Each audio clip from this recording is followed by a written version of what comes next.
Hoy nos acompañan dos nuevas secretarias del Gobierno de México.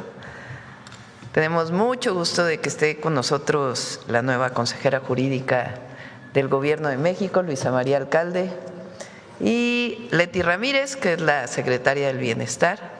Siéntense, por favor. Bueno, como todos los lunes, el día de hoy presentamos quiénes quieren los precios con el Procurador del Consumidor, Iván Escalante. Bueno, está también con nosotros el ministro Saldívar y José Alfonso Suárez del Real. Presentamos primero quiénes quieren los precios con Iván Escalante. Después, Leti Ramírez nos va a presentar el calendario de depósitos de los programas de bienestar que lleva la Secretaría con el mismo nombre. Y después, Luisa María nos va a hacer una presentación que es muy importante porque consideramos que debe haber total claridad para quienes ven la mañanera y para todo el pueblo de México del tema de la extradición. ¿Qué fue lo que pidió una oficina del Departamento de Justicia del Gobierno de los Estados Unidos y qué procede en estos casos? ¿Qué es lo que pide? ¿Qué quiere decir un juicio de extradición? En fin, todo lo que tiene que ver con una extradición. Entonces, Luisa María, consejera jurídica, nos va a explicar este tema. Después pasamos a las preguntas y finalmente, Humanismo Mexicano, la batalla del 5 de mayo. Bueno, vamos, Iván.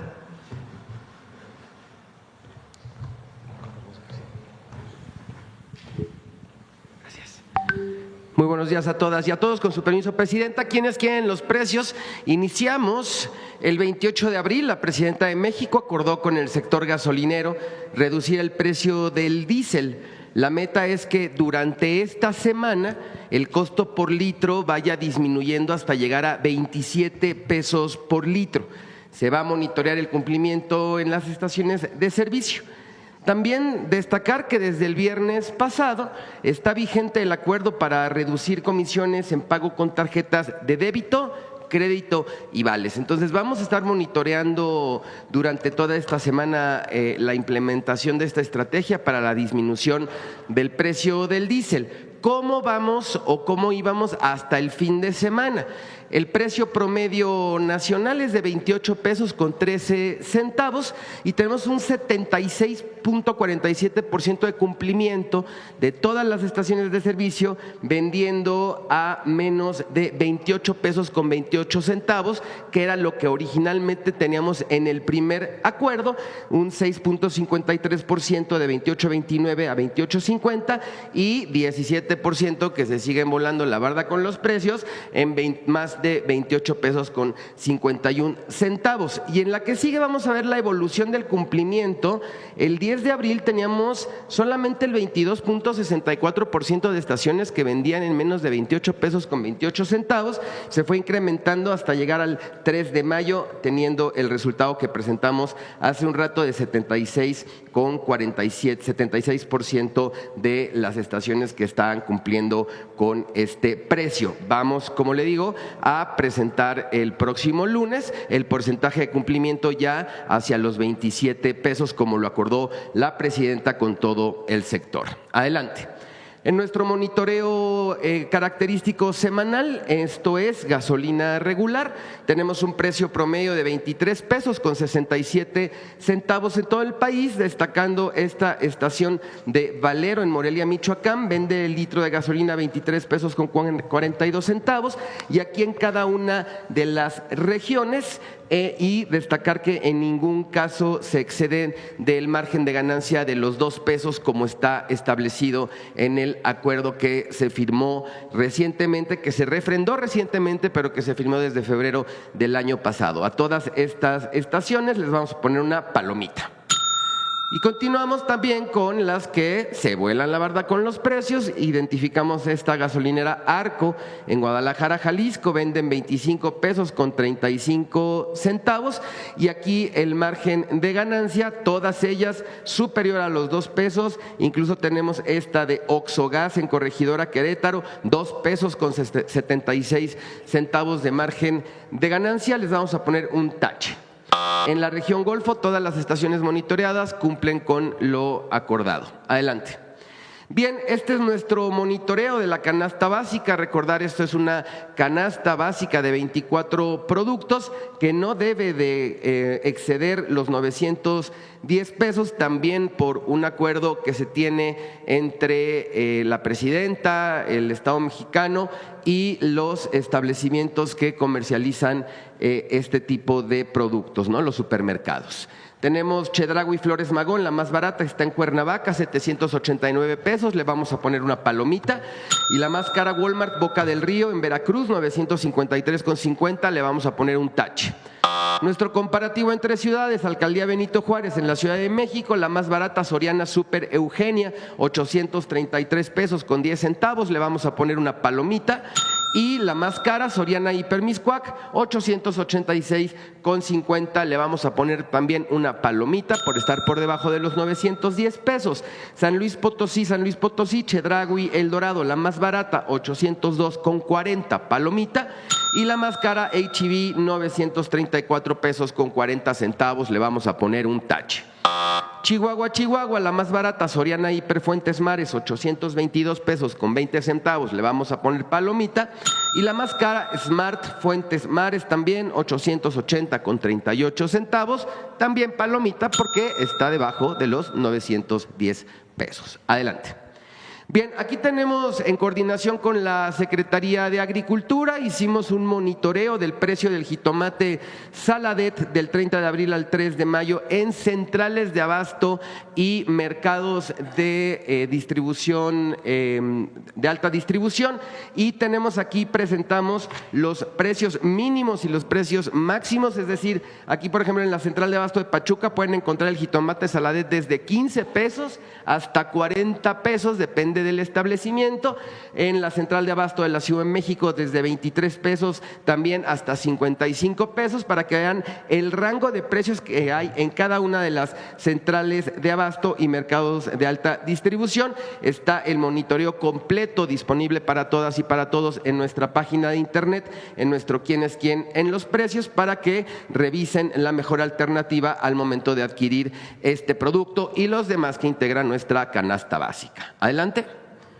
Muy bien, se acerca el 10 de mayo, el Día de las Madres. Realizamos un monitoreo de 31 precios de libros de autoras mexicanas.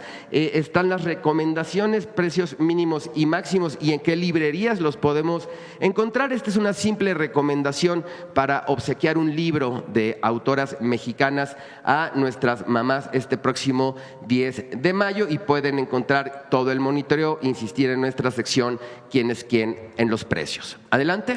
Ya salió la revista del consumidor de mayo, tenemos estudios de calidad sobre salchichas y rastrillos desechables, aplicaciones de localización, se analizaron las 6 herramientas más populares, es un artículo muy interesante.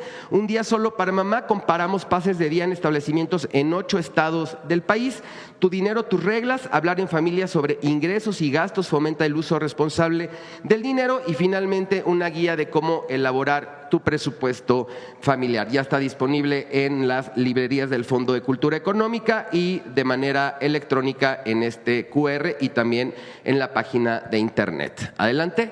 Finalizamos con nuestros consejos Profeco de la semana. 1, antes de cargar diésel, consulta nuestro mapa virtual. Más del 76% de las estaciones de servicio ya lo venden a menos de 28 pesos con 28 centavos por litro y esta semana irá disminuyendo hasta llegar a los 27 pesos. 2, utiliza la herramienta quién es quién en los precios y compara opciones antes de adquirir tu canasta PASIC. Podrías ahorrar hasta 164 pesos con 50 centavos. Y 3, iniciamos el mes con una nueva edición de la revista del consumidor. Descárgala y consulta los estudios de calidad que realizó nuestro laboratorio a salchichas y rastrillos. Nuestras redes sociales, la página de internet y el teléfono del consumidor. Sería cuanto, Presidenta. Que tenga todos muy buen día. Gracias, Iván. Adelante, Leti. Buenos días, Presidenta. Buenos días a todas y a todos. Le agradezco la oportunidad de trabajar ahora en la Secretaría de Bienestar para seguir fortaleciendo la Cuarta Transformación. Y si me permite, le informo al pueblo de México las próximas fechas de entrega de los depósitos de los programas de bienestar. Por instrucción de la presidenta, hoy, 4 de mayo, se inicia el depósito de los apoyos de bienestar bajo el siguiente calendario.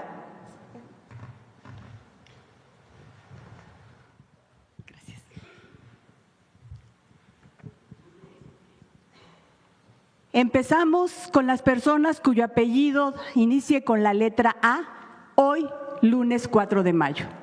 Mañana la letra B, martes 5, y así durante todas las semanas. Durante todas las semanas del mes de mayo vamos a seguir haciendo esos depósitos para concluir el miércoles 27 de mayo con las letras W, Y, X, Y y Z. W, X, Y y Z el miércoles 27 de mayo. Recuerden que a partir del día del depósito pueden disponer de sus recursos. Si alguno de ustedes quiere conocer este calendario, lo puede consultar en la página de Bienestar. Aquí está. Son 32 millones de derechohabientes, de personas que reciben algún recurso. Para este mes de mayo y junio, de los programas que corresponden a la Secretaría del Bienestar son 104,768 millones de pesos, distribuidos en los siguientes programas que ustedes conocen: adultos mayores, mujeres bienestar, personas con discapacidad, madres trabajadoras y sembrando vida. Así también se construye la soberanía, favoreciendo el bienestar de la población. Muchísimas gracias. Es cuanto. Recuerden, hoy inician los depósitos de los programas del bienestar. Bueno, ahora sí, Luisa.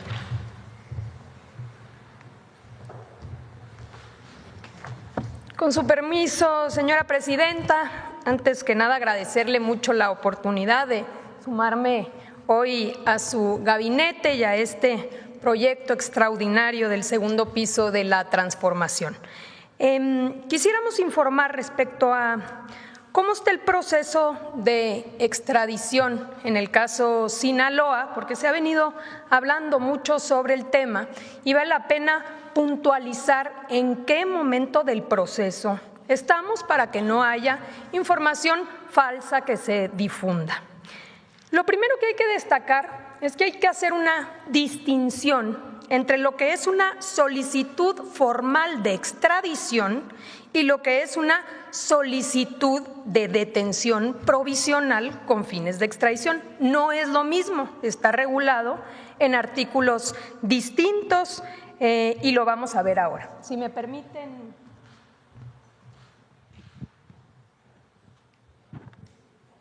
Fíjense bien, la solicitud formal de extradición está regulado en el artículo 10 del Tratado de Extradición entre México y Estados Unidos. Esa es la solicitud que se presenta. Ahí claramente se establece cuáles son los requisitos de esta solicitud. Se tiene que enviar por la vía diplomática y debe contener el delito por el cual se acusa y anexar estos documentos. Relación de hechos imputados, textos legales que tipifiquen el delito, que fijen la pena y que regulen la prescripción. C, y aquí lo subrayamos, datos de prueba que establezcan que es probable que la persona cometió el delito. D, copia certificada de la orden de aprehensión emitida por el juez de la parte requiriente, datos de identificación y traducción al español. Esto es la solicitud formal de extradición. Ahora bien, adelante. La solicitud de detención provisional con fines de extradición se regula en el artículo 11 y no es lo mismo. La solicitud de detención es en aquellos casos donde se considera hay una urgencia y subrayamos urgencia, es decir, donde exista riesgo ya sea de sustracción o de obstaculización del proceso. Si la parte requiriente considera que hay urgencia por estas dos circunstancias, entonces puede pedirle al país requerido, en este caso México, solicitar que previo a la solicitud formal, una solicitud de detención. Y aquí lo importante es que debe contener elementos probatorios precisamente para probar que es urgente esta solicitud. Entonces, lo que se solicita es la detención provisional con fines de extradición, y si ésta se encuentra fundada, entonces se procede a la detención y se abre un plazo de 60 días para entonces sí poder formalmente presentar la solicitud formal de extradición. ¿Qué sucede en este caso? En este caso, la Fiscalía del Distrito Sur de Nueva York no presenta una solicitud formal de extradición. Lo que presentó fue una solicitud de detención provisional con fines de extradición. Para poder presentar esto, necesita anexar elementos de prueba para establecer la urgencia, es decir, que existe un riesgo de sustracción o obstaculización del proceso. La Secretaría de Relaciones Exteriores le pide una opinión a la Fiscalía y la Fiscalía determina que no existe al momento o no se aportó ningún elemento o prueba que acredite la urgencia, por lo que la solicitud no se encuentra debidamente fundamentada y es necesario solicitar información adicional precisamente para que se acredite la urgencia. De acreditarse la urgencia, entonces sí, la Fiscalía puede presentar a un juez de control y el juez de control puede, viendo las evidencias, establecer ya sea la prisión, la detención provisional o alguna otra medida cautelar, y ahí inicia este proceso de 60 días.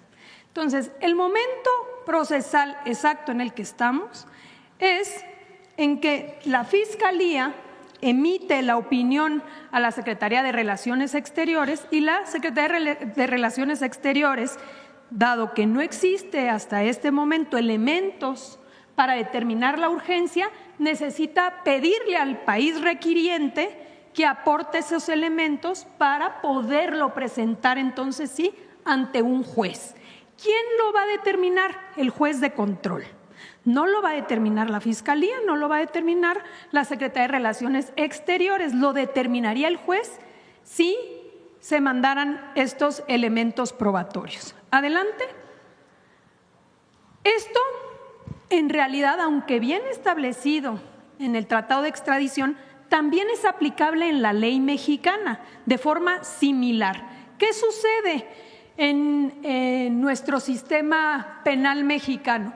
El artículo 16 constitucional, en relación con los artículos 141 y 142 del Código Nacional de Procedimientos Penales, establece que para poder solicitar una orden de aprehensión, cualquier fiscalía requiere aportar datos de prueba a un juez y debe acreditar 3 cosas: el hecho que la ley señala como delito, la probable responsabilidad y la necesidad de cautela, que es similar a la urgencia, es decir, el riesgo de sustracción u obstaculización del proceso. Entonces, esto también existe para efectos del sistema mexicano cuando se quiere detener a una persona y solicitar una orden de aprehensión. Adelante.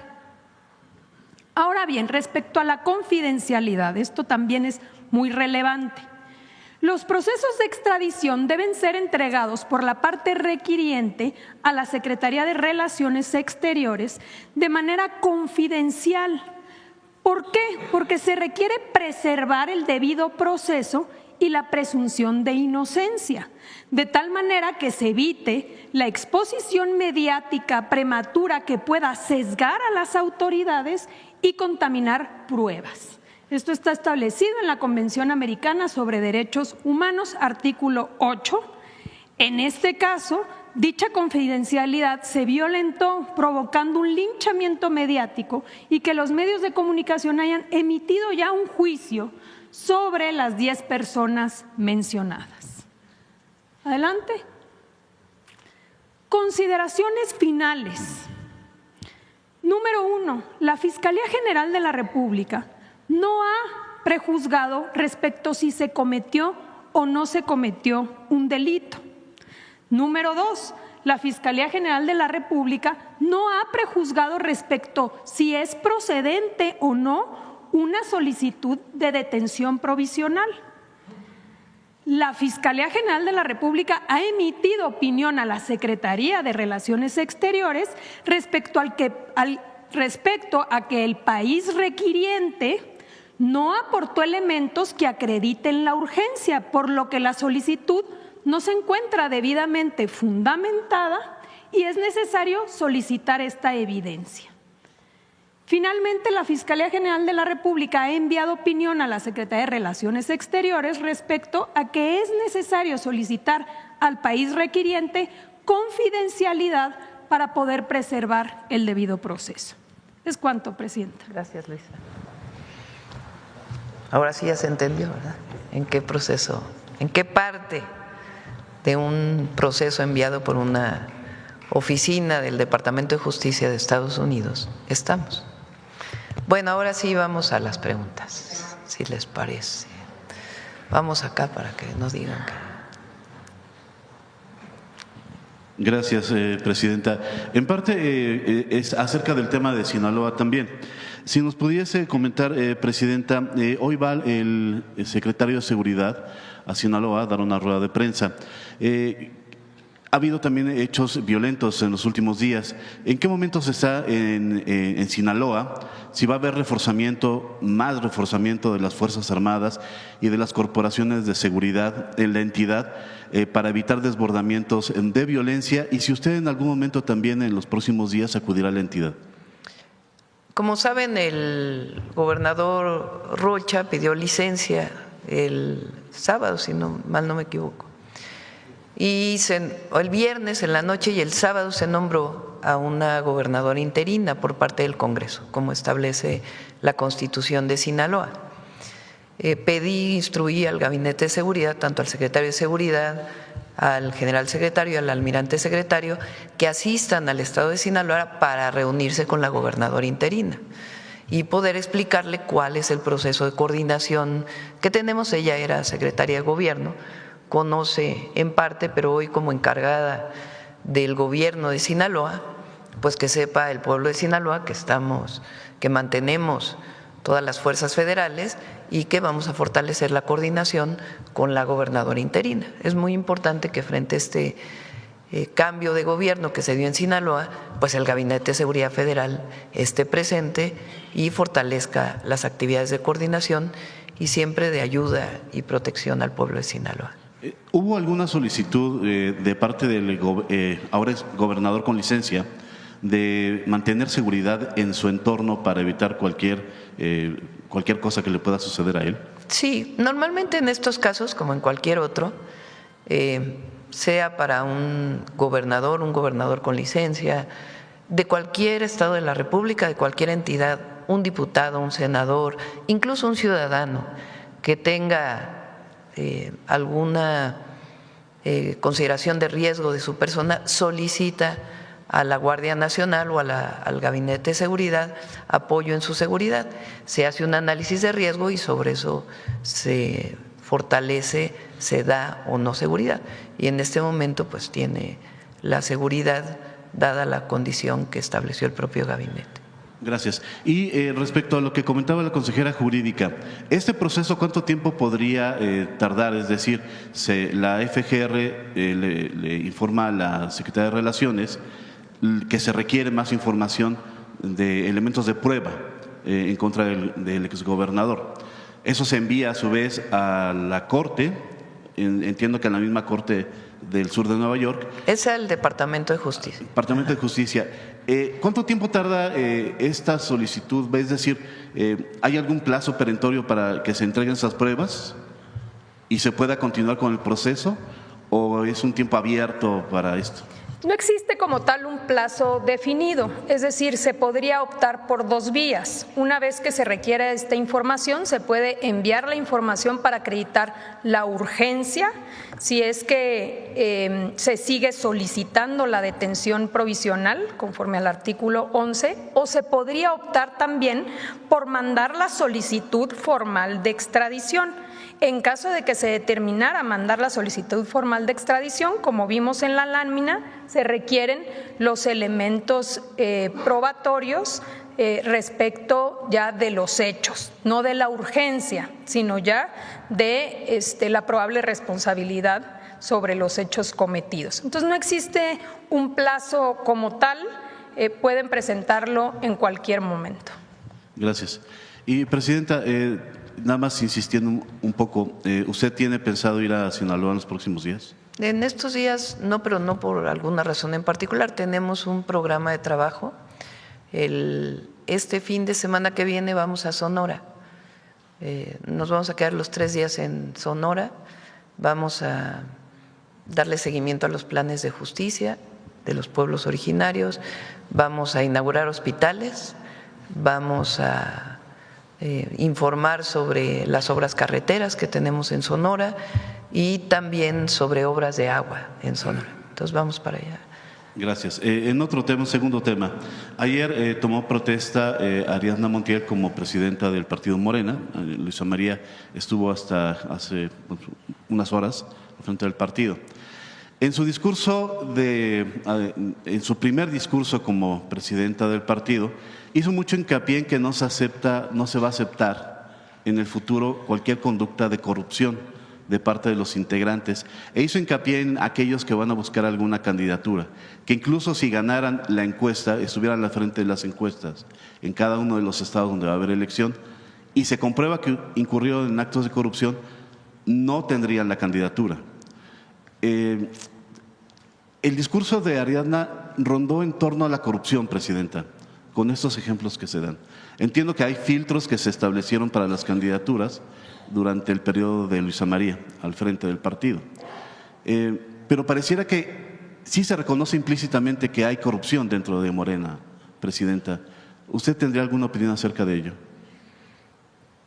A partir de esta solicitud de una oficina, porque hay que ponerlo así, del Departamento de Justicia de Estados Unidos, de la detención provisional con fines de extradición de 10 ciudadanos mexicanos,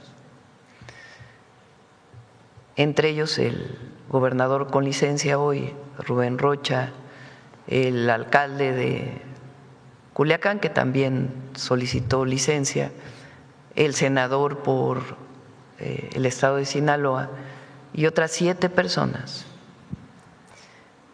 Se viene una campaña en los medios, en las redes,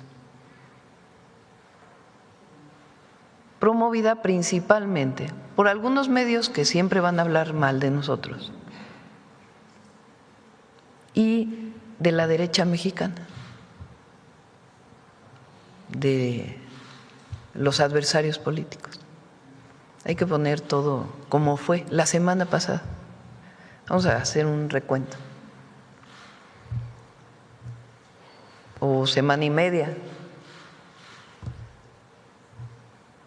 Hay un accidente de personas en Chihuahua y se conoce a partir de este accidente que hay 2 ciudadanos de Estados Unidos que participaron en un operativo de la Fiscalía del Estado de Chihuahua.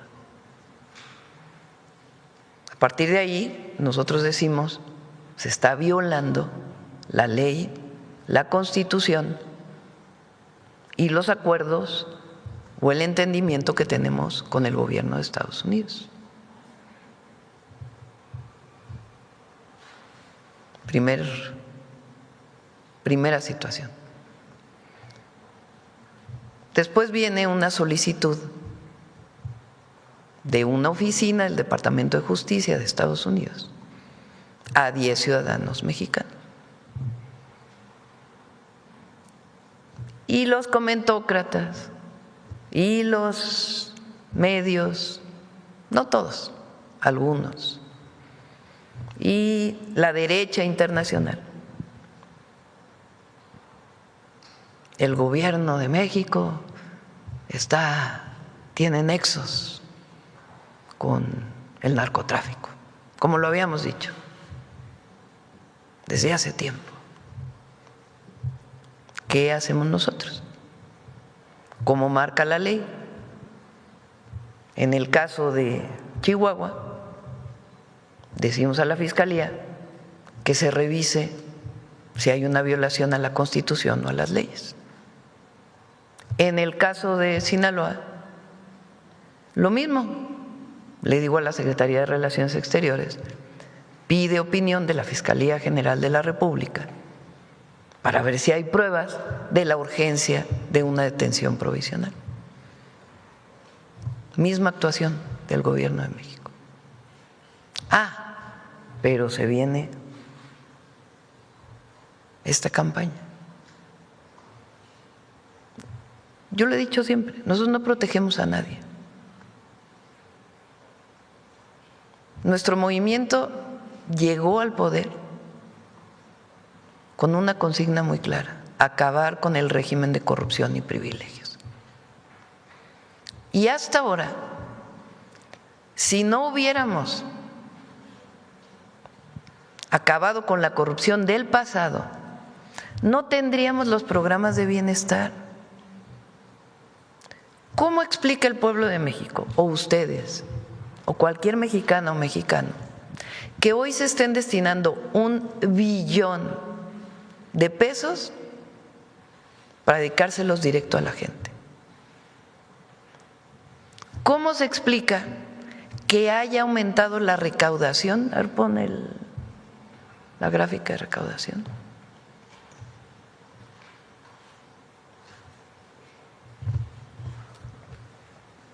En 390,000 millones de pesos respecto al año anterior.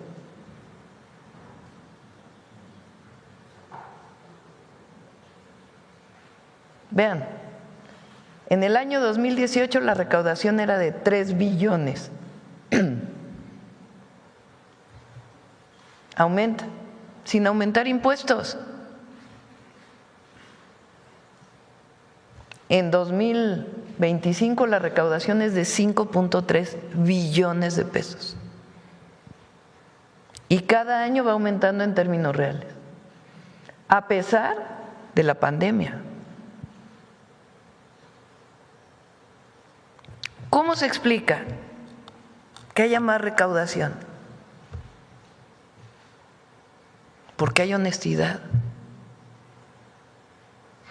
¿Cómo se explica que haya programas de bienestar y que antes no se podían dar? Pues porque hay honestidad en el manejo de los recursos. ¿Cómo se explica que en el periodo del presidente López Obrador hayan salido 13.5 millones de personas de la pobreza si hubiera habido corrupción? ¿Cómo se explica que por primera vez en la historia hay más millones de personas en la clase media que en la pobreza si hubiera habido corrupción? ¿Cómo se explica que podemos pasear por el país y que la gente nos salude, nos abrace si hubiera corrupción? Nosotros nos comprometimos a acabar con el régimen de corrupción y privilegios. ¿Cómo se explica que hayamos aprobado un plan B en donde se acaba con las pensiones doradas, en donde se reducen los regidores, disminuye los presupuestos de los congresos estatales, disminuyen los presupuestos del Senado? ¿Cómo se explica que estemos determinando estas acciones? ¿Cómo se explica que no queremos que haya reelección, que no queremos que haya nepotismo en la entrega de los de un cargo de elección popular a otra si hubiera corrupción.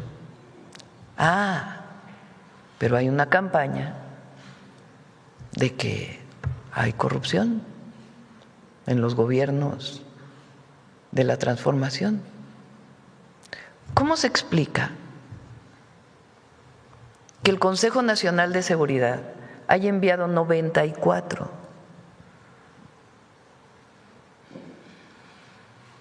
jefes de detenidos en México, solicitados por el gobierno de Estados Unidos, de todos los grupos criminales,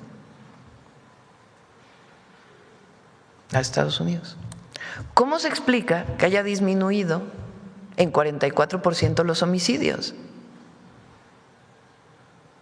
¿Cómo se explica que se detuvo a un presidente municipal en Jalisco de Tequila, que venía de Morena, si no estuviéramos acabando con la corrupción?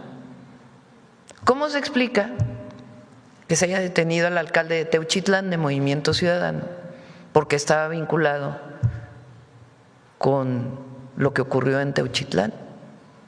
Por cierto, no sé si saben que uno de los hermanos de este presidente municipal fue detenido recientemente por el vínculo con el huachicol.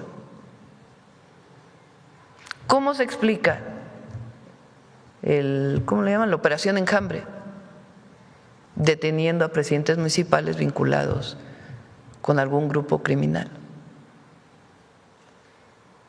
¿Cómo se explica eso? Todo eso que hemos hecho del 2019 a la fecha en los gobiernos de la transformación, si hubiera corrupción. Que hay una persona, independientemente del partido político, que se demuestra que está vinculado con la corrupción o que se demuestra que está vinculado con algún grupo de la delincuencia organizada, se procede por la Fiscalía. Ahora, la política es, decía el presidente López Obrador, o dice, ¿no?, el presidente López Obrador, eficacia y principios. Hoy es tiempo de los principios, es tiempo de la honestidad, es tiempo de la defensa de la soberanía, es tiempo de estar con el pueblo de México, es tiempo de no robar, no mentir y no traicionar al pueblo. Siempre es tiempo de eso, pero hoy más que nunca. La única alternativa que tiene el pueblo de México es la transformación.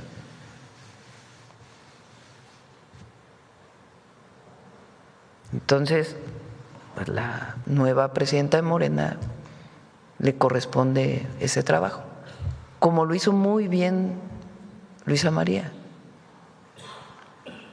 Vean cómo es brillante Luisa María. Explicó en 5 minutos los juicios de extradición y lo que está pidiendo hoy el gobierno de Estados Unidos. Ahora, como digo, es tiempo de la defensa de la soberanía y también de garantizarle al pueblo de México la honestidad, los principios y la construcción de la paz. Pon otra vez la gráfica de homicidios.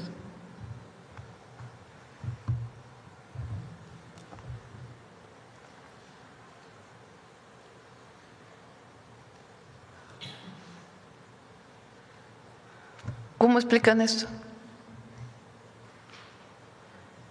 Si no hubiera llegado la transformación, vean nada más.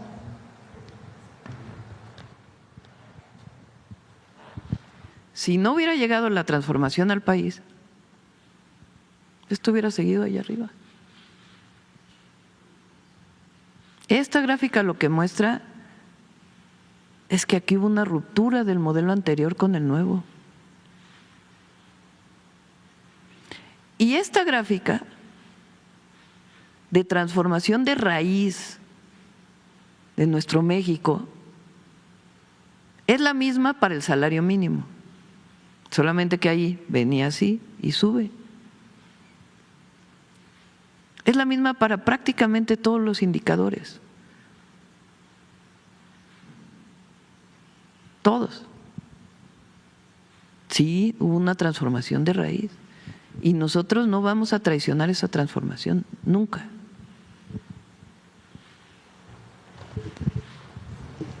Ya, tercer y último tema de mi parte, Presidenta. Hicimos un trabajo que se publica hoy en Excelsior con nuestros corresponsales en Veracruz, en Puebla y en Hidalgo.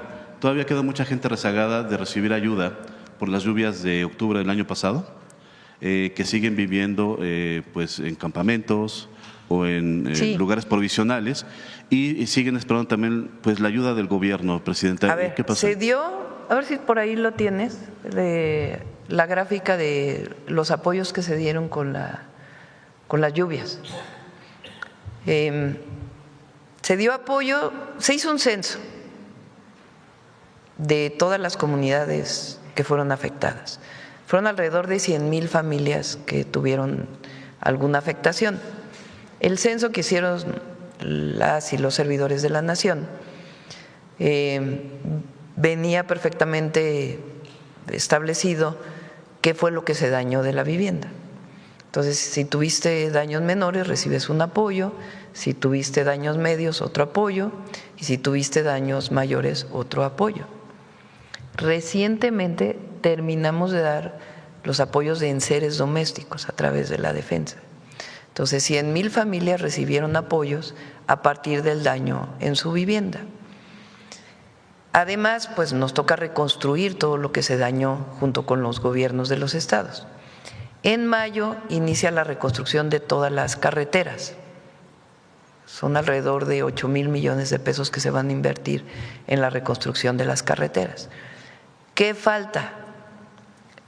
La reconstrucción de las viviendas que fueron totalmente dañadas. A ver si tienes el cuadro y decimos cuánto es. Con esas personas está la Secretaría de Desarrollo Urbano y Agrario, la SEDATU, trabajando para ver si es factible rehacer la vivienda en el lugar donde viven, a partir de un análisis de riesgo. Si tienen riesgo de volverse a inundar o que viven en zona de riesgo, pues no se puede construir ahí la vivienda. Entonces les da dos opciones, o se reubica o se les da un apoyo para que ellos decidan dónde construyen su vivienda.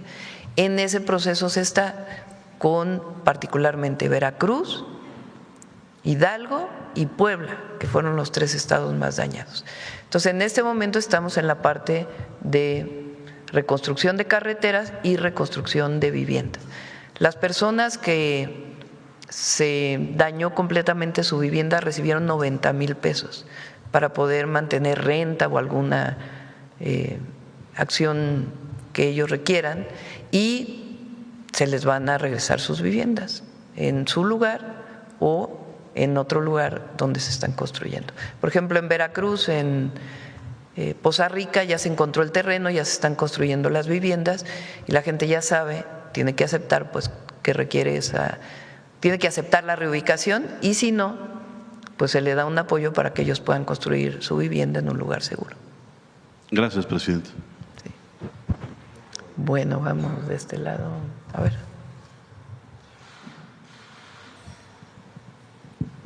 Muchas gracias, Presidenta. Yaret Arciniega, de Revista Fortuna. Presidenta, retomando este tema de la defensa de la soberanía, preguntarle en el caso de Chihuahua si el secretario de Seguridad le informó si ahora que se reunió con la gobernadora Maru Campos, pues en algún momento de la conversación se abordó pues estos acuerdos que tomó la administración de la gobernadora con el cónsul de Estados Unidos, Rafael Fole.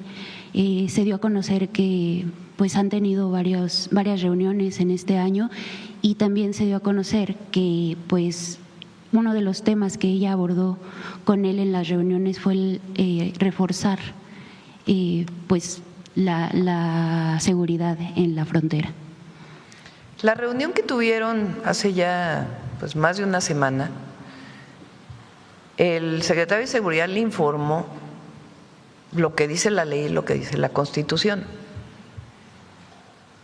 La gobernadora de Chihuahua no le dio información adicional a lo que se conoce públicamente. ¿A quién le corresponde la investigación de si hubo alguna violación? A la Fiscalía General de la República. Y lo que hemos dicho es que la Fiscalía está investigando. Muchas gracias, presidenta. En un segundo tema, si me permite preguntarle a Luisa María, ¿cuál será el enfoque de la Consejería Jurídica y cuáles han sido los grandes temas o los grandes encargos que le ha hecho la presidenta? Los encargos que te he hecho para la Consejería. Bueno, obviamente tuvimos una reunión de transición con quien era la consejera jurídica, con Estela Damián, para ver todos los temas pendientes que hay que retomar, y uno en especial que la presidenta nos ha instruido a analizar tiene que ver con el proceso de elección del Poder Judicial. Como ustedes conocen, actualmente esa elección está programada para suceder el próximo año, en el 2027. Entonces vamos a analizar y emitiremos una opinión a la presidenta si vale la pena pensar en una reforma, ya sea que se sostenga que suceda en el 27 o analizar que se pueda posponer un año al 2028. Entonces vamos a estar viendo este asunto de manera prioritaria. Muchas gracias. Y finalmente, presidenta, preguntarle a la nueva secretaria del Bienestar cuáles son los retos que se ha planteado para llegar pues a cada rincón del país y pues para que todos los mexicanos tengan acceso a programas sociales.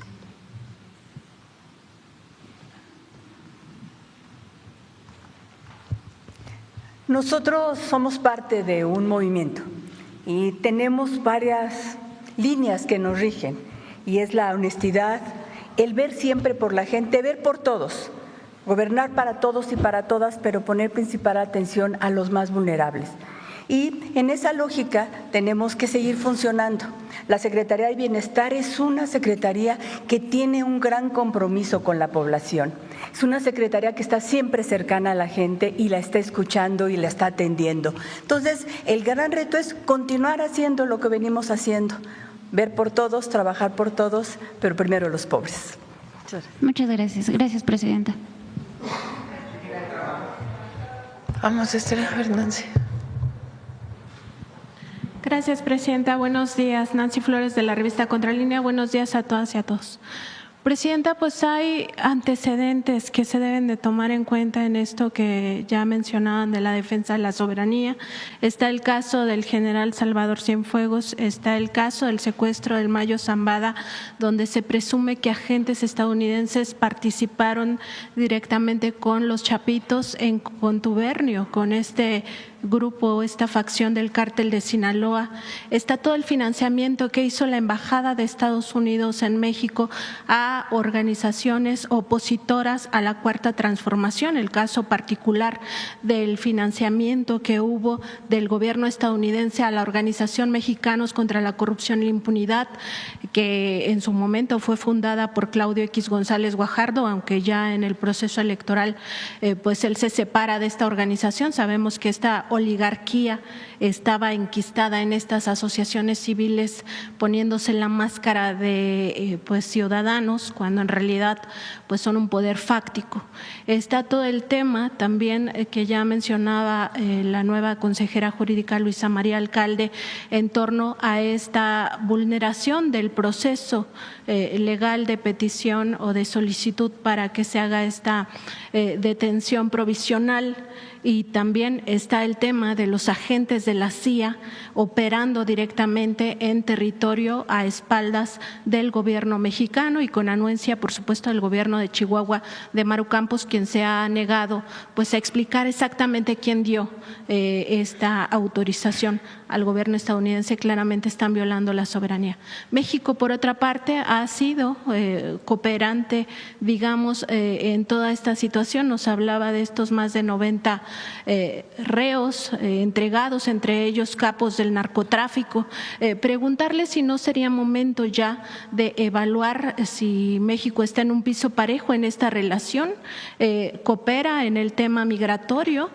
México detiene la migración de varias formas en su frontera sur, en su frontera norte. Además, promueve estos programas, ¿no?, para atender las causas que originan la migración en Centroamérica, sobre todo. Ha dado recursos a países centroamericanos, coopera en otros ámbitos, y Estados Unidos, pues nada más para poner un ejemplo, en el caso de la extradición que se solicitó de García Cabeza de Vaca, pues Estados Unidos no está cooperando con México, ¿no?, protegiendo a panistas claramente. Entonces, preguntarle si no sería momento de evaluar si estamos en un piso parejo y si hay que cambiar en algún sentido, por esto que también decía que estamos en un momento de defender nuestra soberanía. Hay que poner todo en contexto, y tienes razón. Fíjense, hay casos como el Rápido y Furioso. Este es para los jóvenes, además, porque hay que hacer historia de lo que ha sido la relación México-Estados Unidos. Estoy leyendo un libro que me regaló Andrés Layuz, que escribió su mamá, Soledad Loaesa, sobre la relación de 3 presidentes con Estados Unidos después del cardenismo, y cómo el injerencismo siempre ha sido lo que marca la relación. Estados Unidos siempre va a tener bueno, hay excepciones. La excepción de Lincoln con Juárez, que es para elevarlo desde Estados Unidos y desde México a un gran momento de la relación. Nunca aceptaron la invasión francesa, siempre reconocieron a la República con Juárez. O también la de Roosevelt con el general Lázaro Cárdenas, que fue un buen momento de la relación. Hay esos momentos que hay que poner en alto, y es lo que nosotros siempre hemos dicho: cooperación para el desarrollo, coordinación sin subordinación y no al injerencismo. Y explicarle a todas las autoridades del gobierno de Estados Unidos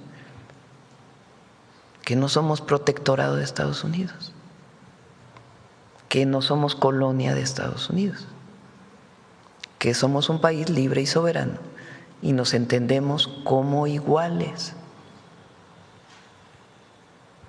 ¿Cuáles han sido los momentos más recientes vergonzosos para México? Dicho por quien hoy está en muchos programas de radio y televisión, La Bastida, ¿no?, porque fue gobernador de Sinaloa y ahora él se pone así como el juez de todos a explicarle al pueblo de México qué difícil circunstancia vive Sinaloa.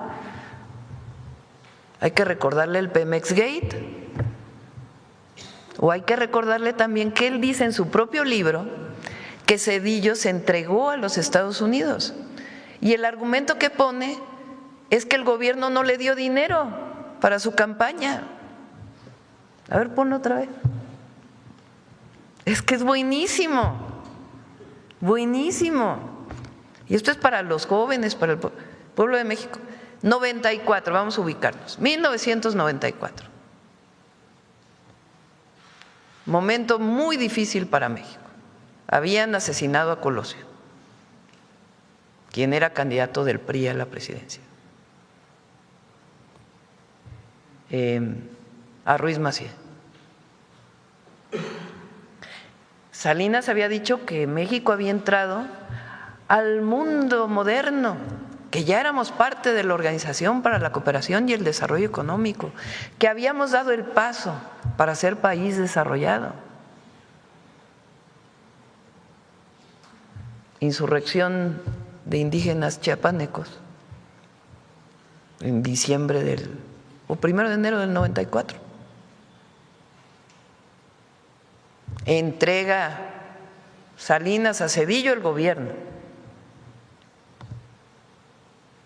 periodo neoliberal, en su inicio, ofreciéndole al pueblo de México todo. ¡Sas! Crisis económica. Brutal. En esa transición, Salinas dijo, fue el error de diciembre, fue culpa de Zedillo. Zedillo, no, fue culpa de Salinas porque no devaluó el peso cuando debería haberlo devaluado. El caso es que la transición entre el mismo grupo, ahora ya no se quieren mucho, pero el mismo grupo, viene una crisis tremenda. Pues no que habíamos entrado al mundo desarrollado, no que México ya no iba a tener crisis, no que ya estábamos en el momento mejor, toda la privatización de las empresas, un periodo de ingobernabilidad tremendo, eso no lo dice el documental de Televisa, por cierto. Todos los gobernadores que renunciaron, que tuvieron que renunciar en el periodo de Salinas, los más de 500 asesinatos a activistas políticos. Bueno, pero viene la crisis, una crisis tremenda. El gobierno de Zedillo decide rescatar a los de mero arriba, con un proceso de corrupción tremendo. Empresas que no estaban en quiebra se les dio dinero, pero además rescataron a los bancos, a los de mero arriba. Y los de abajo, bien, gracias.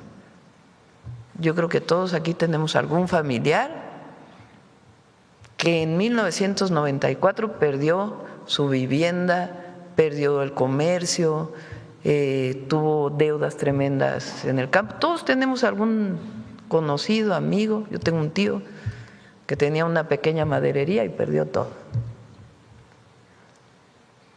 Todo porque tenía una deuda con el banco, los intereses se fueron al cielo y él nunca recibió apoyo.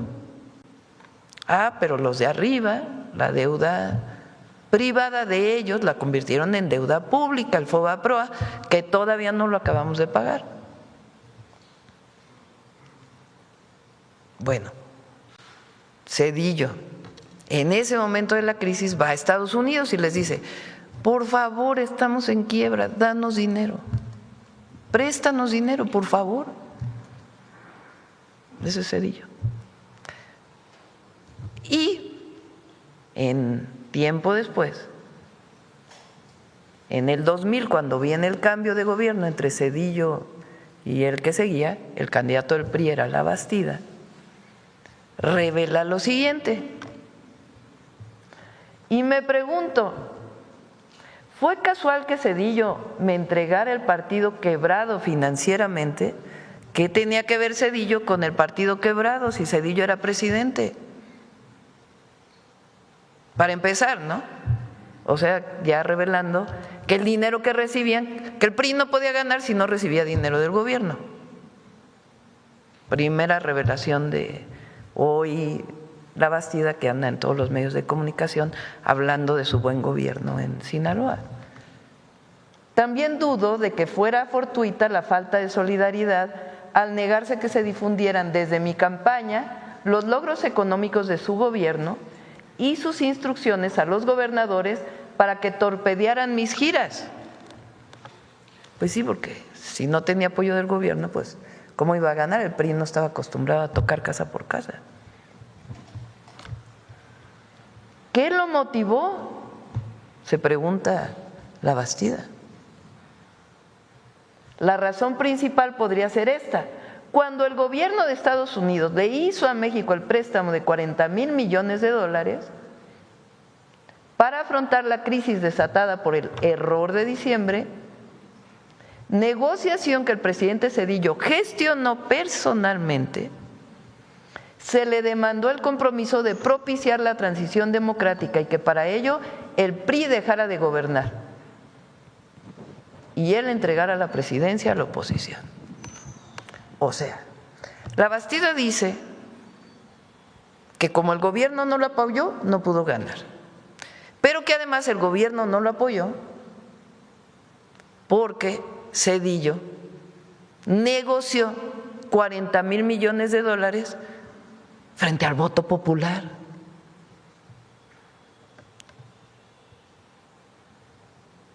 Bueno, si eso no es injerencismo, ¿qué es injerencismo? Y así podemos, bueno, Calderón, que dejaba operar en territorio a la DEA, pero déjense ustedes eso, hizo un acuerdo con Obama entonces para el llamado rápido y furioso. Bueno, si eso no es injerencismo, ¿qué es? O sea, armas de Estados Unidos, más de 2,000, si no me equivoco, armas de Estados Unidos, que supuestamente le pusieron un chip para que pasaran a México, promovido por el gobierno de Estados Unidos y el gobierno de México, porque supuestamente con esa operación iban a encontrar a dónde estaban los capos de la droga, dijo, la verdad. Todo se destapó por el homicidio de un agente de Estados Unidos. ¿Alguien resultó responsable de eso? No. Se quedó ahí. Pero se demostró que esas armas participaron en un montón de homicidios en contra de mexicanos. Bueno, ya si quieren platicamos del Irán Contras y de muchas formas que se ha querido tener presencia de una manera distinta en México. Ahora, en este caso, ¿quién está pidiendo? Porque también hay que ver, porque no todo es lo mismo allá. Es una oficina del Departamento de Justicia de Estados Unidos, de Nueva York, una oficina de Nueva York, que está pidiendo la detención urgente, con motivos de extradición de 10 ciudadanos mexicanos.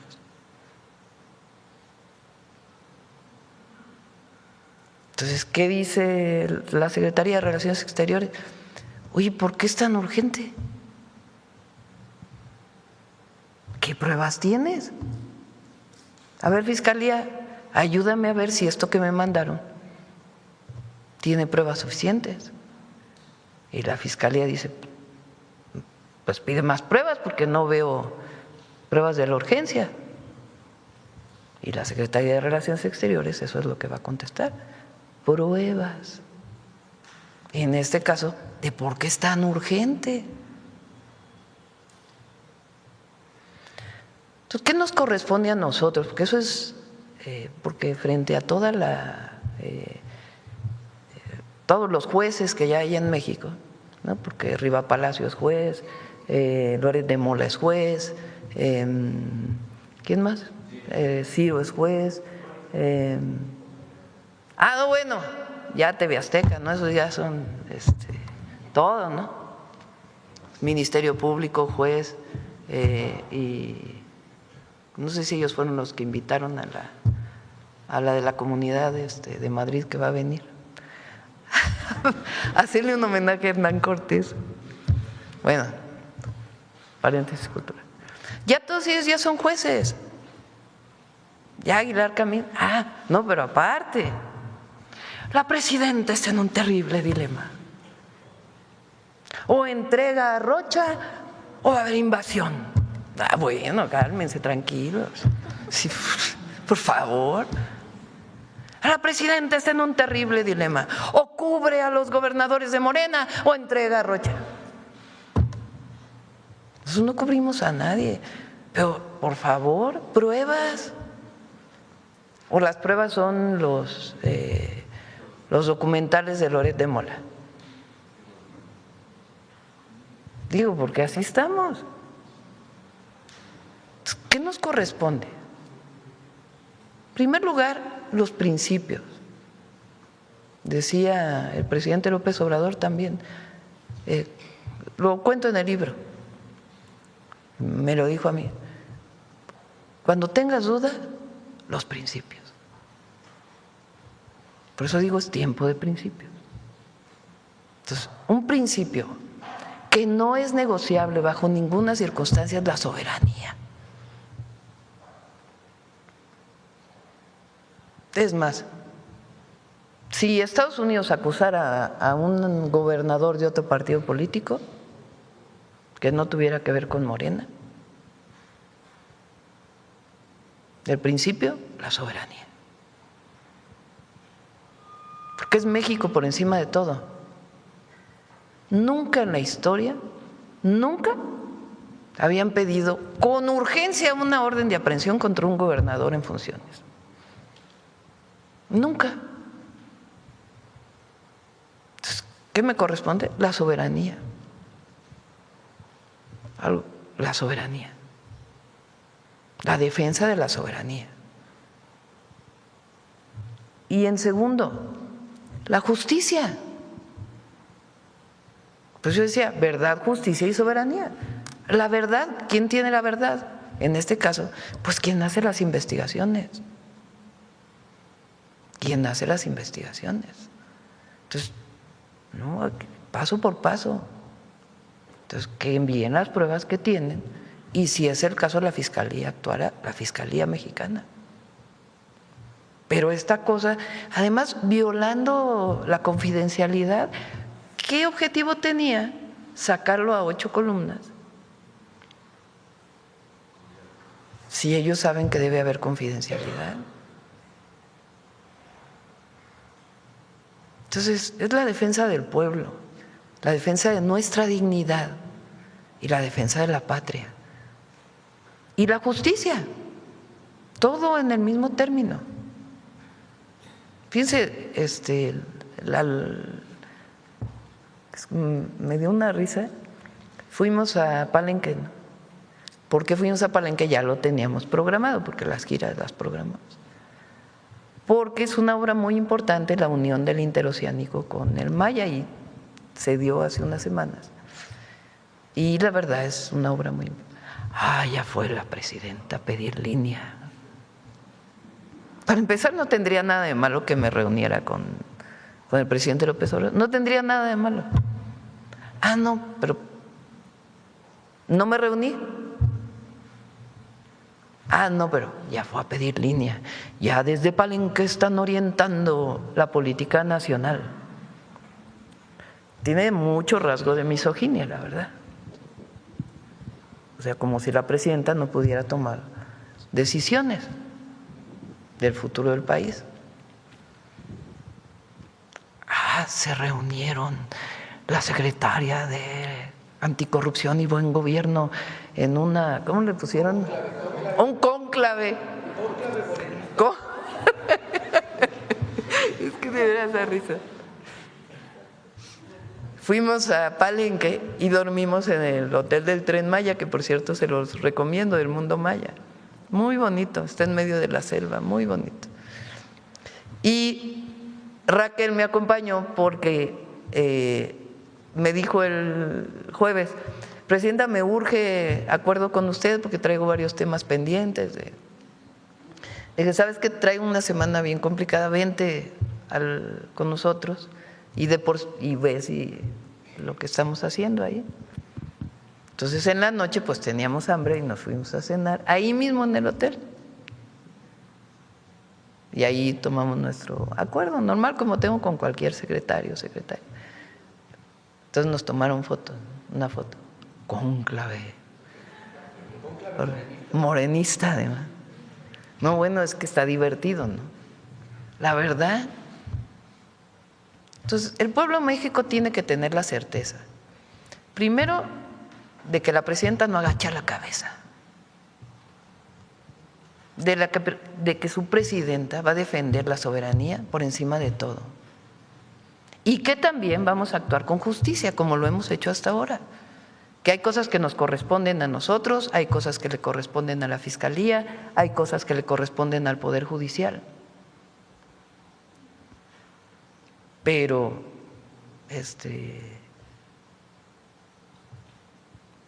decir que ahora estamos en un terrible dilema, no.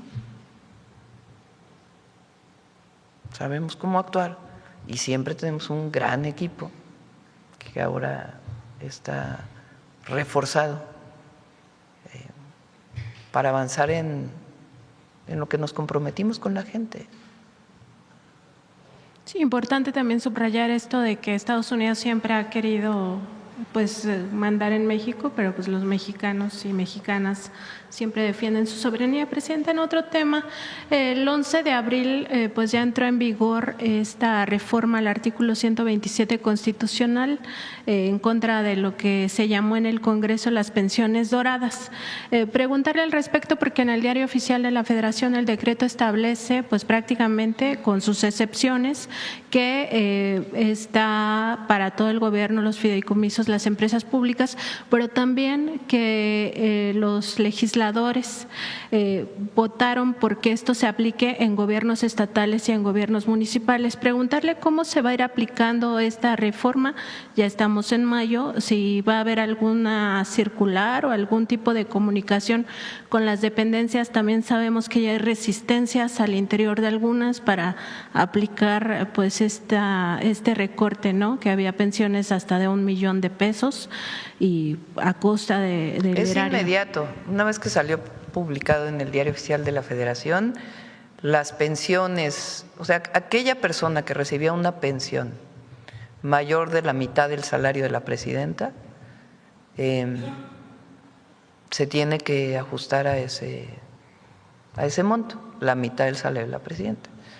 O sea, estamos hablando sobre 70,000 pesos más o menos. Repito, yo cuando me jubile, porque lo platiqué entonces, estoy pidiendo a un compañero que me haga el cálculo, pero voy a recibir pues alrededor de 30,000 pesos, como maximísimo, mi jubilación del ISSSTE, porque yo fui profesora universitaria desde muy joven. Entonces la antigüedad se cuenta desde que fui ayudante de profesor de la Facultad de Ciencias y se va sumando con mis años de académica, mis años de… Entonces si en el 2030 decido ya jubilarme, pues será sobre 30,000 pesos. Ellos tienen pues más del doble de con lo que nos vamos a jubilar. El presidente López Obrador se jubiló creo que con cerca de 28,000 pesos. Sobre eso recibe él todos los meses. Entonces, quien recibió $1 millón pues ahora va a recibir 70. Comparado con pensiones, las pensiones medias de la gran mayoría de los mexicanos, pues es una pensión muy buena, la verdad. Incluso comparado con el salario promedio del Instituto Mexicano del Seguro Social. El salario promedio del Instituto Mexicano del Seguro Social está sobre 18,000 pesos, 17,000, casi 18,000 pesos al mes. Presidenta, también en otro tema, pues sabemos que el órgano interno de control en el Instituto Politécnico Nacional pues está haciendo auditorías profundas sobre todas estas contrataciones que se hicieron de 2021 a 2026. Y en este caso, algunos de los hallazgos pues ya revelarían que podría haber casos de peculado, también conflicto de intereses e incluso uso de factureras. También sabemos que este órgano interno de control está revisando la terminación del convenio entre el Instituto Politécnico Nacional y la Fundación Politécnico y la creación de este nuevo patronato que se llama Corazón, Guinda y Blanco. Esto porque en este cambio o en esta sustitución pues habría elementos presuntamente irregulares y también porque habría una disputa por alrededor de 5,000 millones de pesos. Preguntarle si le han informado al respecto y sobre todo cómo se va a actuar en este caso si se comprueban estas malversaciones o presuntas malversaciones de fondos públicos. Estuve platicando el sábado que estuvimos justo en Palenque, en el Instituto Politécnico Nacional. Ahí se hizo un campus muy bonito, con el director del Poli y con Mario Delgado. Entonces le dije, ¿qué está pasando con la fundación? Que me han preguntado varias veces en la mañanera. Y las notas que me han enviado pues como que no aclaran muy bien. Y él me dijo, es que había mucha oscuridad en ese patronato, en ese Entonces le dije, sería muy bueno que lo explicaran porque a la gente no le ha quedado claro, a los alumnos, a los maestros y a la opinión pública, al pueblo de México, qué pasó por qué decidieron ese, ¿cómo se llama? Patronato, ¿cómo se llama? Fundación, esa fundación, cerrarla y en todo caso abrir una nueva. Y quedaron que esta misma semana van a explicar perfectamente por qué se hizo esto. Y también las denuncias que ha habido en torno a cómo se manejaba la fundación. Es muy importante que se conozca. Lo segundo, cualquier investigación que haga el órgano interno de control, pues hay que seguirla y siempre tiene que llegar a sus últimas consecuencias. Yo tengo una muy buena opinión del director del Poli. El director del Poli es una eminencia. Él, fíjense, trabajaba en la Universidad de Oxford, en Reino Unido. Cuando viene el cambio de director del Instituto Politécnico Nacional, el presidente López Obrador hace una consulta de quién puede ser el director y le proponen a esta persona, al director actual, se llama, soy malísima para los nombres, se me olvidan, el director del Poli. Es un doctor que es una eminencia, él es… Reyes Sandoval. Reyes Sandoval. Él hacía investigación relacionada con vacunas, tiene muchísimos artículos publicados, es una eminencia académica. Pues imagínense, él decide dejar todo eso que tenía en Oxford para venirse a dirigir el Poli. O sea, allá tenía pues una vida, tenía una cátedra en la Universidad de Oxford, era académico de la Universidad de Oxford. Él es egresado del Poli y dice, pues yo quiero dedicarle a la institución que me formó. Entonces viene y dirige el Poli y ha aumentado la matrícula de manera muy importante. Aprovechó para decirme que requieren más recursos el Politécnico, porque es importante, porque ha crecido mucho la matrícula y requieren pues más profesores y varias cosas. Quedamos de revisarlo con Mario para poderlo hacer. Por supuesto tienen que haber las investigaciones conducentes, pero sí es importante que conozcan quién es el director del Politécnico.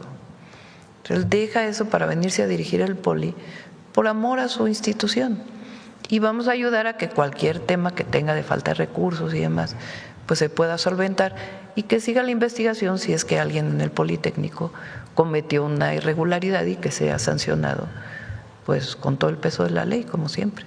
Sobre todo, Presidenta, porque el secretario de Administración, o más bien exsecretario, fue separado del cargo y ya vinculado a proceso por otro tema de factureras en el ISSSTE. Entonces, pues… Sí, por eso, si hay pruebas y todo, que se actúe. Yo hablo pues de la característica del director del Poli. Ahora, es importante también, viene el cambio del director del Poli en diciembre. Tradicionalmente, cuando vienen cambios de director del Poli, pues también hay muchos movimientos ahí, ¿no?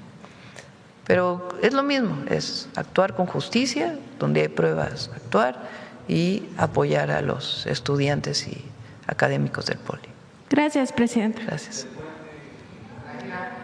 A ver.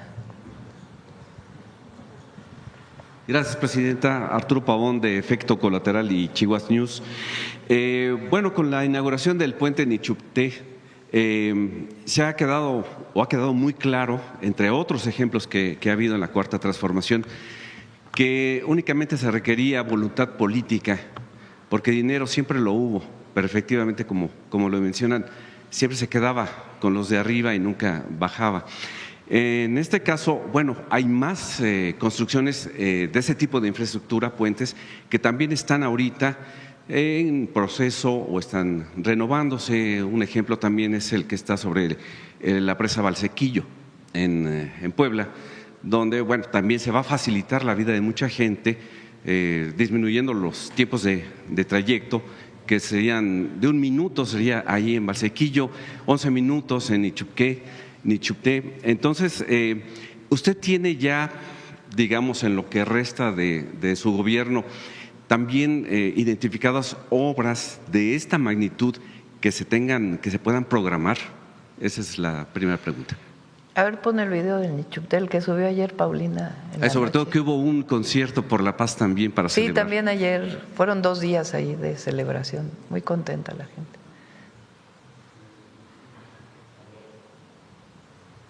Miren nada más.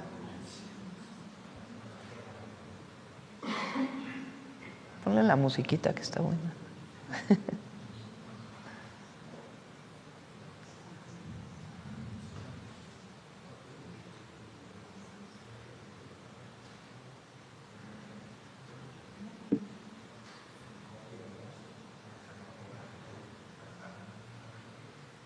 Una obra muy compleja.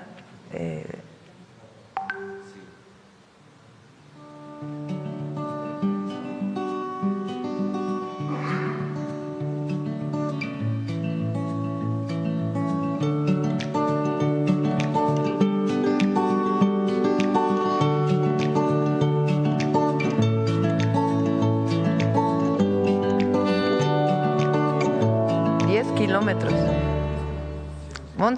11 kilómetros. Sí. Y estamos haciendo todavía un distribuidor vial a la llegada para que ayude todavía más. Estamos haciendo varios puentes. Bueno, estamos haciendo puentes como este, que es nuevo, indispensable. Estamos haciendo ese puente, estamos haciendo 2 en Colima, en la carretera del Pacífico, en Guerrero, Oaxaca y Guerrero, la Salina Cruz, Zihuatanejo, se están haciendo varios puentes para mejorar la movilidad. En Veracruz ya vamos a terminar el puerto de Veracruz, por lo menos una de las vías, nos va a faltar la otra. Coatzacoalcos también vamos a hacer un puente muy bonito. Pero estamos reconstruyendo muchísimos puentes. Solamente en Guerrero son alrededor de 70 puentes, solo en Guerrero, que con los distintos huracanes que ha tenido Guerrero, algunos se quedaron pues nada más con su arreglo provisional. Entonces, ahí en Colima se están haciendo puentes. Ahora vamos a ver, lo dijo el otro día Esteban, no recuerdo el número de puentes que vamos a hacer en Puebla, en Veracruz y en Hidalgo, de todos los puentes dañados. Entonces no solo es la recuperación del puente que había antes, sino nuevos puentes para evitar que con la crecida del río se vayan a afectar nuevamente, además de las carreteras que estamos haciendo. Muy bien, gracias. Mi segunda pregunta, en el caso de que nos expuso la asesora jurídica Luisa María Alcalde, se ve que México, tiene las condiciones. Al solicitar la licencia, los funcionarios están diciendo aquí estamos, nada más es cuestión de que me presentes el debido proceso, el deber ser. En esta circunstancia, ¿cuánto tiempo se esperaría o tendríamos que esperar a que, bueno, si ya ellos no dicen nada, bueno, regresamos a la normalidad? ¿Quieres comentarlo nuevamente? Bueno, respecto específicamente al proceso de extradición, entonces hay, digamos, como mencionábamos hace un rato, el proceso de extradición está regulado claramente en el artículo 10. Esta otra figura, digamos, que es la que se presenta, es previo al proceso de extradición, ¿de acuerdo? O sea, es decir, ante la necesidad de urgencia, te solicito, país que firma este tratado, que lo detengas y me abras un plazo para yo presentarte formalmente la solicitud. Ese plazo se establece en 60 días. Pero como mencionábamos aquí, ese artículo regula casos de urgencia, por lo cual es necesario presentar elementos probatorios respecto a esa urgencia. ¿Cómo se entiende la urgencia? Para poder determinar una medida cautelar, pues cuando hay un riesgo, por ejemplo, de fuga o que pueda haber alguna obstaculización del proceso. Entonces tú tienes que, digamos, mandar elementos precisamente que esta circunstancia puede darse. Si esta circunstancia no se da, es decir, no hay un riesgo de fuga o no hay un riesgo de que se obstaculice el proceso, entonces lo que debe proceder es formalmente pedirte la solicitud de extradición. Y está claramente regulado qué tipo de documentos debe recibir el país requerido, en este caso México, por parte de la Oficina del Departamento de Justicia. Entre otras cosas, pues elementos probatorios respecto a la probable responsabilidad en los delitos que se señalan. Entonces, no es que exista un plazo. El plazo de 60 días iniciaría solamente en caso de que se considerara fundado y se detuviera a la persona. Pero como actualmente no hay elementos para acreditar la urgencia, pues entonces no se ha presentado al juez todavía esa información porque no se cuenta con ella y no se ha detenido, ¿no? Entonces, realmente actualmente no existe un plazo. ¿Qué puede suceder?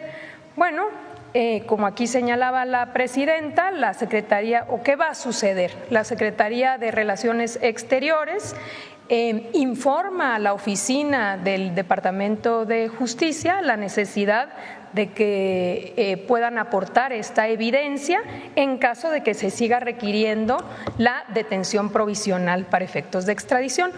O quizá también se podría mandar ya como tal formalmente la solicitud de extradición. Y en todo caso es la Secretaría de Relaciones Exteriores la que debe analizar esos elementos y mandarlos a la Fiscalía. Muchas gracias. Ya en este caso, bueno, se ve que los funcionarios que han solicitado su licencia ponen el ejemplo, no el caso de la gobernadora de Chihuahua, que debería de hacer lo mismo. Ese es punto de vista personal. Y ya por último, el 30 de abril terminó el tianguis turístico. Desde nuestro punto de vista fue un éxito.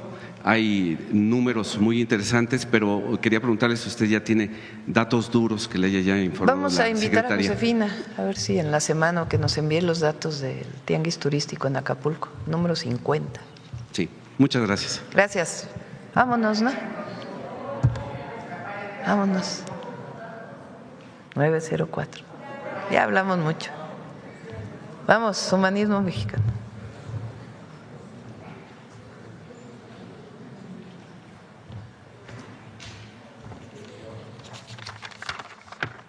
Con su permiso, Presidenta, compañeras y compañeros, hace 164 años, el general Ignacio Zaragoza, el Ejército de Oriente, se preparaba a uno de los momentos más relevantes de la historia de nuestro país y del humanismo mexicano. Ese día, 5 de mayo, México defendió su soberanía con lo mejor que tenía, su propio ejército, sus soldados. Quiero recordarles que el 12 de abril de ese mismo año, Juárez ofreció uno de sus manifiestos más extraordinarios de su vida política, una explicación al pueblo de México sobre qué es lo que estaba haciendo ante estos países que habían llegado a exigir el pago de una deuda. Con toda claridad, Juárez le dijo al pueblo los acuerdos a los que estaba llegando, las propuestas que responsablemente estaba haciendo, y decía que si alguien pretendía agredir a un pueblo tan libre, tan soberano, tan independiente como los más poderosos de la tierra, es decir, el pueblo mexicano, la amenaza lanzada por los franceses ante la responsable propuesta mexicana era una aberración. El presidente Juárez, ese 12 de abril, nos pidió a los mexicanos que tuviéramos fe en la justicia, fe en nuestros propios esfuerzos, que unidos salváramos la independencia de México, haciendo triunfar no solo a nuestra patria, sino a los principios de respeto y de inviolabilidad de la soberanía de las naciones. Vean qué profundidad. Y nutrido en esa fe, el general Zaragoza, en la madrugada del 5 de mayo, arengó a sus soldados diciendo: nuestros enemigos, dicen, son los primeros soldados del mundo, pero nosotros somos los primeros hijos de México. Soldados, leo en vuestra frente la victoria. 5 de mayo a las 5 de la tarde, un telegrama llega aquí a Palacio Nacional, a la Secretaría de Guerra. Allí, el general Zaragoza anuncia: las armas del Supremo Gobierno se han cubierto de gloria. México ganó. 2 horas más tarde, en un tono más íntimo, más del amigo Ignacio Zaragoza al amigo Benito Juárez, le escribe este telegrama: estoy muy contento con el comportamiento de mis generales y soldados. Todos se han portado bien. Los franceses se han llevado una lección muy severa, pero en obsequio a la verdad diré que se han batido como bravos, muriendo gran parte de ellos en los fosos de las trincheras de Guadalupe. Sea para bien, señor presidente. Deseo que nuestra querida patria, hoy tan desgraciada, sea feliz y respetada por todas las naciones. Este telegrama muestra la grandeza de alma de el general Ignacio Zaragoza, a quien dedicamos esta cápsula de humanismo mexicano en defensa de la patria. Uno de los episodios más brillantes de la historia de México es sin duda la batalla del 5 de mayo de 1862 en Puebla, donde las tropas mexicanas vencieron al ejército francés, considerado entonces el mejor armado y entrenado del mundo. Esa batalla por la soberanía nacional y la libertad ha trascendido como un ejemplo de valentía y patriotismo. Los mexicanos defendían la República libre y soberana frente al proyecto francés de establecer una monarquía subordinada al imperio de Napoleón III.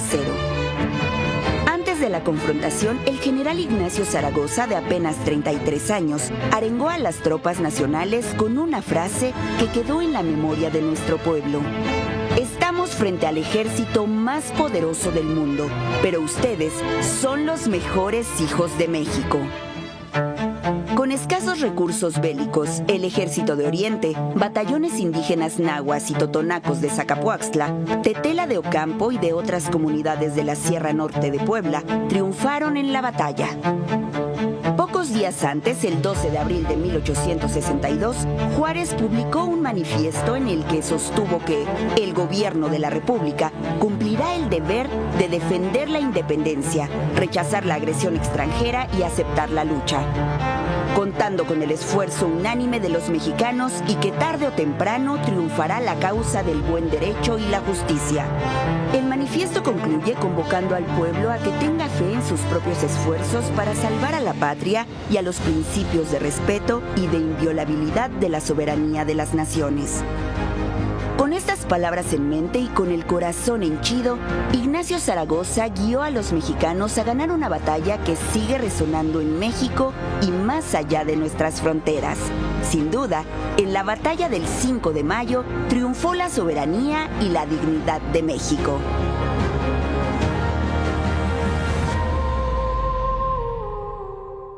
Gracias. Gracias. Ah, sí, mañana no hay mañanera. Mañana no hay mañanera, vamos a tener la reunión de seguridad aquí y nos vamos luego a Puebla, allá nos vemos. Y el miércoles regresamos a la mañanera. Gracias, buen día.